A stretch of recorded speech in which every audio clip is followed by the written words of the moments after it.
नमस्कार, knocking-news.com में आपका स्वागत है। मैं हूं गिरिजेश वशिष्ठ। सुनो सुनो सुनो, नहीं, डरो डरो डरो, डराने वाले फिर आ गए हैं। अब कह रहे हैं जोर से डरो।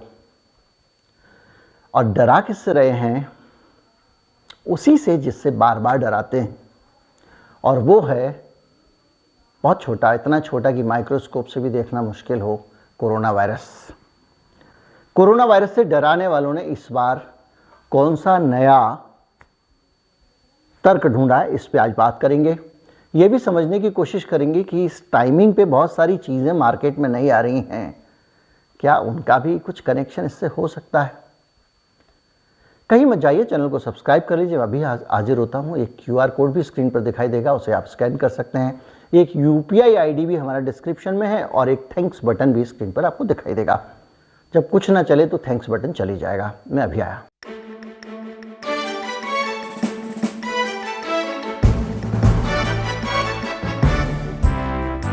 अखबारों ने खबरें छापनी शुरू कर दी हैं, जिनमें कहा जा रहा है कि भारत में फिर आएगी कोरोना की खतरनाक लहर। चीन में आए इस नए वेरिएंट ने चिंता बढ़ाई। Click PAT. अब आप क्लिक करके खोजेंगे, भाई साहब कौन सा वेरिएंट नया आ गया, डरना चाहिए। बच्चों मास्क लगा के जाना, सैनिटाइजर निकाल लो, यही सब होगा ना। और दूसरा, आपको डॉक्टर साहब कहेंगे एक बूस्टर लगवा ही लो यार, इतना ज़्यादा क्यों रिस्क लेना है, इतनी महंगी चीज़ थोड़ी है, लगवा लीजिए। इस तरह से पूरा एक वातावरण बन रहा है। कहा यह जा रहा है कि चीन, जापान और साउथ कोरिया में जो तेजी से फैल रहा है कोरोना वायरस, वो भारत में भी आ सकता है। और यह कहा जा रहा है कि ये कोई सब वेरिएंट आ गया है ओमिक्रॉन का, BF7। वो भारत के लिए खतरनाक हो सकता है। भाई साहब, विज्ञान के हिसाब से चीन में जो मौतें हो रही हैं, उसको अगर देखा जाए तो ये खतरनाक वेरिएंट तो नहीं है। अगर मैं ये कहूं कि ये ईश्वर का मास वैक्सीनेशन ड्राइव होगा अगर भारत में आया, तो कैसा लगेगा आपको? इसके पीछे एक साइंटिफिक समझ है, जो अगर आपको थोड़ा पीछे जाएं, जो एम्स के हमारे डॉक्टर रॉय थे, डॉक्टर संजय रॉय, उन्होंने बताया था। संजय रॉय आप जानते हैं, एक्सपर्ट हैं इस फील्ड के।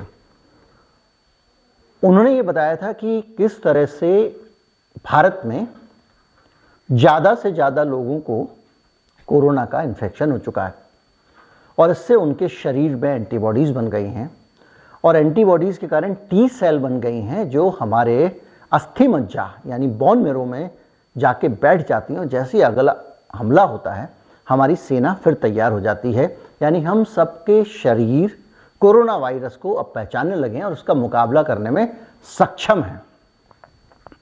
टीका बनाया गया था कोरोना वायरस से शरीर की पहचान कराने के लिए। ये टीके वालों का भी दावा यही है, इससे ज़्यादा वो कुछ नहीं कहते हैं। तो भाई एक बार आ जाएगा कोरोना शरीर में, शरीर उसकी शक्ल देख लेगा, तो जब असली वाला आएगा तो उससे निपट लेगा, यही सोचते। तो भैया असली वाला तो सबके पास आ चुका है, कई बार आ चुका है, फिर हमको क्यों डरा रहे हैं? ओमिक्रॉन आया था, वो ओमिक्रॉन जो है वो बूस्टर डोज था। लोगों ने कहा ओमिक्रॉन माइल्ड है, ओमिक्रॉन माइल्ड नहीं था।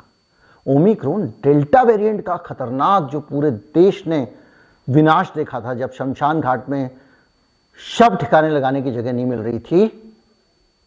उसमें भी बहुत सारी चीज़ें थी, चूँकि डेडिकेटेड शमशान घाट थे, कोरोना का अंतिम संस्कार यहीं होगा, तो वहाँ भीड़ भी ज़्यादा लग रही थी, अस्पताल भी डेडिकेटेड थे बहुत सारे। खैर जो भी है वो अलग बहस है। लेकिन ओमिक्रॉन जो है जब आया था, तो भारत देश के लोग एक इन्फेक्शन से तैयार थे, उसको झेल चुके थे, उनका शरीर तैयार था। तो ओमिक्रॉन कब आया, कब चला गया, केसेस बढ़े, कम हो गए, खत्म।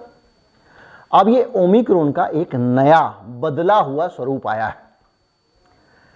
ऐसे समझ लीजिए, टमाटर जो है वो गोल वाला देसी टमाटर से फिर थोड़ा सा ऐसा वाला टमाटर आया जो खराब ना हो, अब ये लंबा वाला आ गया, सलाद वाला।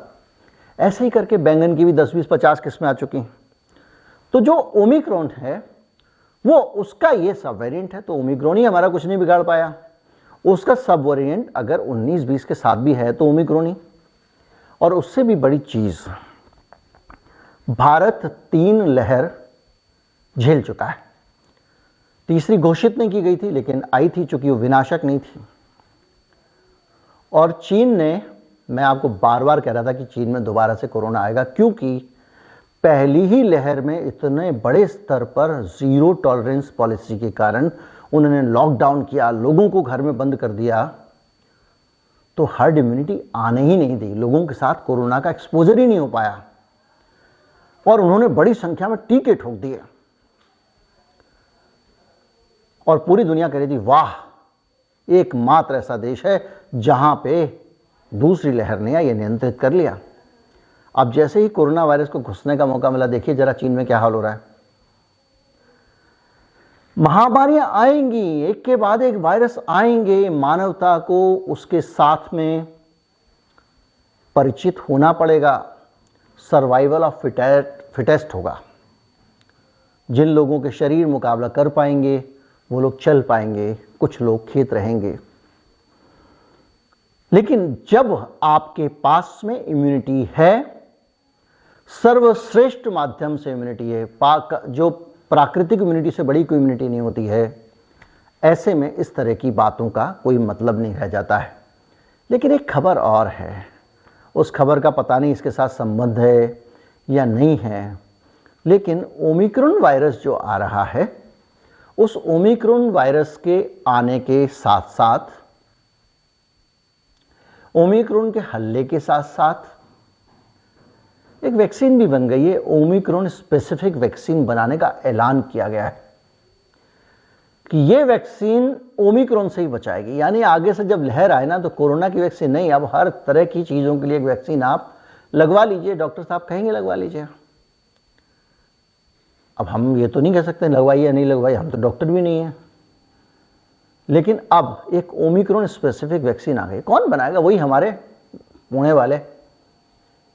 अब उनके खिलाफ बोलने में भी थोड़ा सा डर लगता है, भाई मुकदमा कर देते हैं।